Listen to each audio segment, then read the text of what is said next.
What's up, guys? I'm Tyler Livesey at the MX Factory. By the way, follow me on Instagram at TLivesey254. I'd like to connect with you guys on another social outlet. In class today, we're gonna learn about motocross.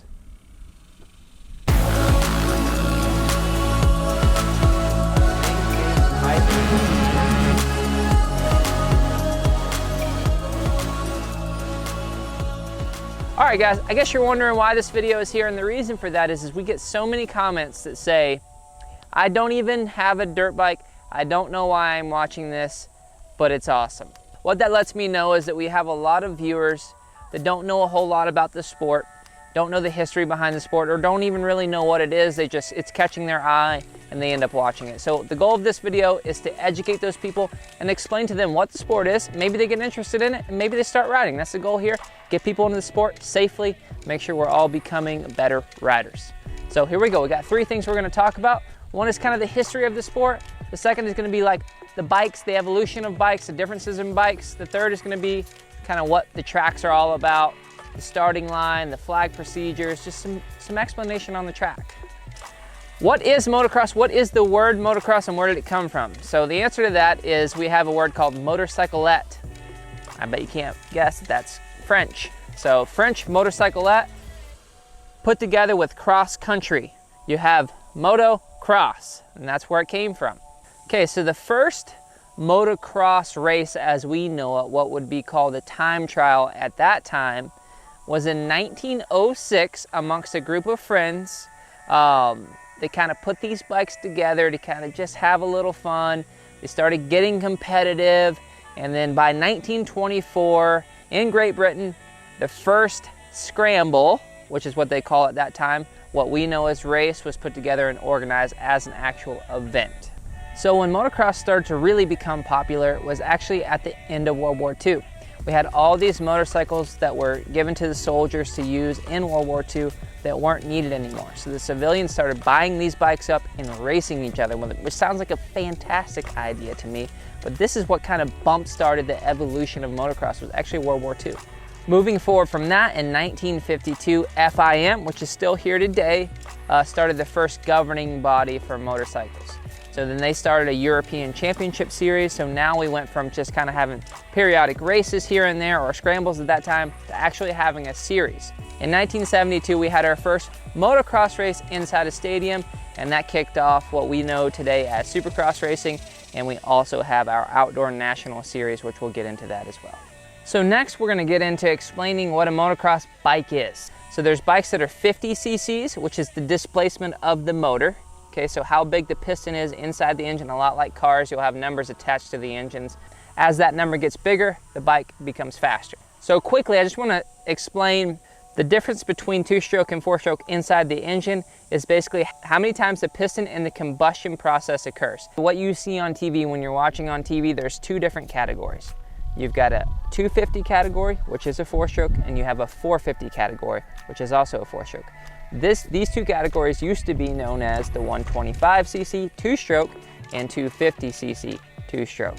So if you start to understand that less cc's on a two-stroke equals more cc's on a four-stroke, you kind of start to understand the evolution of the bike. Okay, so the last thing that we're going to talk about here is the actual track. The first thing I want to kind of talk about is the length of the track. Your average racetrack is going to be anywhere from a mile to 2.5 miles. The width of the track is anywhere from around 16 feet, which is actually fairly narrow, to around 40 feet, which is a little more where you're going to see on TV. So the start of the race is what I would call one of the most important parts of the race. And if you're new to this and you have never seen a race before, you'll probably think that's the most exciting part, because what you have at the pro level, and even at the amateur level, if there's enough riders, you have 42 gates, okay? And what I mean by gates is just metal gates, literally, that are picked up manually, and then you drop all at once for all riders to take off at once. Another thing to talk about on the start is how the gate drops and when the rider knows it's gonna drop. So how that works is you have a card person, so someone that's out in front of you that everyone can see, that's holding up a card. And on one side of the card it says 30 seconds. So when they hold that card up, you know you have about 30 seconds until the gate drops. A lot of times they flip it and it says 5 on the other side, and or they'll turn it sideways. Both of these mean the same thing. That means you have anywhere from 5 to 10 seconds before the gate drops. Another thing that you'll hear, another term that you'll hear that will sound really weird is called the hole shot. What that means is there's typically a line that's right after the first turn or just a little ways away from the first turn, and whoever gets to that line first got the hole shot. That means they were the first one through the first turn, and now they're leading the race officially. So let's talk about the obstacles that you're gonna come up against if you were to just take a dirt bike and show up to the track. There's gonna be jumps, and in that category of jumps, you're gonna have doubles. And what a double means is there's two mounds of dirt stacked up like this with a hollow middle. So you can roll both of those, or you can jump one and land down the other. Okay, we'll show you that. And the next thing you're gonna find is there's triples, sometimes even quads. So what that means is you could jump 3 jumps at once or jump 4 jumps at once. The tabletop is basically a double filled in the middle. So instead of going up and going down over 2, you just go up and go over the top, and or you clear the whole thing and you land down the landing. Another variation of a jump, or 2 variations that kind of flow together, is going to be a step up. And what that means is you have a jump and then you have a landing that's higher than the jump. So you're jumping from low and landing to high. And there also is the opposite of that, what we would call a step down. So you're jumping from high and landing to low. Another obstacle you'll see on the track is what we call whoops. Basically just a lot of small jumps that are usually no more than 4 or 5 feet high, put close together, and you ride on the tops of them. All right, so moving on from jumps and whoops, we're gonna talk a little bit about turns. There's a few variations of turns that you're gonna find. The first variation of a turn is just a flat turn with ruts in it. What a rut is basically a groove that's cut in by the dirt being soft and enough bikes going through it in the same line, and it just cuts, you know, like a 4 to 6 inch wide groove in the dirt. Moving from ruts are gonna be berms. And berms is kind of the opposite of rut. Rut is kind of sunk into the ground. A berm is built up, a lot like you would see in a NASCAR race, how there's a bank, right? It's the same concept. It's meant to ride on and keep your speed up. That brings us to our second to last type of corner, and that's gonna be an off-camber corner. So if you can imagine what a berm looks like, it's the exact opposite. So you're riding around the edge of something that has a downward slope. It's a very difficult type of corner. You have to actually go quite a bit slower to get around, and typically a rut will form in it over time. And then the last corner we're gonna talk about is just a flat, slick corner.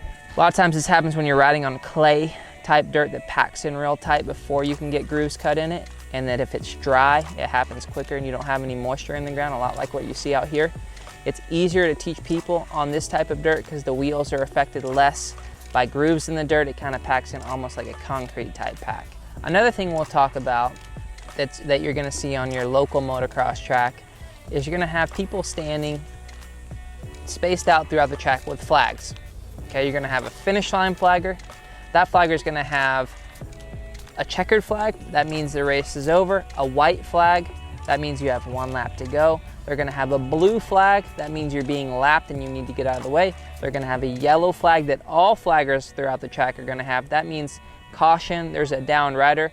They're gonna have a red cross flag, caution, this rider's hurt and not moving off the track, you need to roll the jump. And they're gonna also have a black flag. That means you've done something wrong. A lot of times that means you've jumped on a caution flag and you're not following the rules, and you have to get off the track immediately. I've mentioned that there's a white flag letting you know there's 1 lap left, so that kind of brings me into how long is a race, a typical race. So a typical amateur race, which is what you guys would enter in if you're new to this, is gonna be anywhere from 4 to 5 laps. It's typically no more than that because most people can't ride more than 5 laps because it's very tiring. But yes, it's gonna be anywhere from 4 to 5 laps. So on that 3rd lap, if it's only a 4-lap race, you're gonna get that white flag, and on the 4th lap, you get the checkered, and so on and so forth. Now what I will say is in the pro racing, what's different about that, what makes it so brutal, is they go 35 minutes on average, sometimes more. Okay, so it's 30 minutes plus 2 laps. All right guys, that was a brief motocross explanation. There's always more to it, so do your own research to find out the minute details that we might not have mentioned. If you like this video, we got plenty more videos over here. Don't forget to follow our Instagram. It's at the MX Factory, where we post a lot more tips on there. A like and a subscribe would really help the channel. And don't forget, we have a Patreon account where you can make small monthly donations to keep this channel moving forward. We greatly appreciate it. We'll see you next time.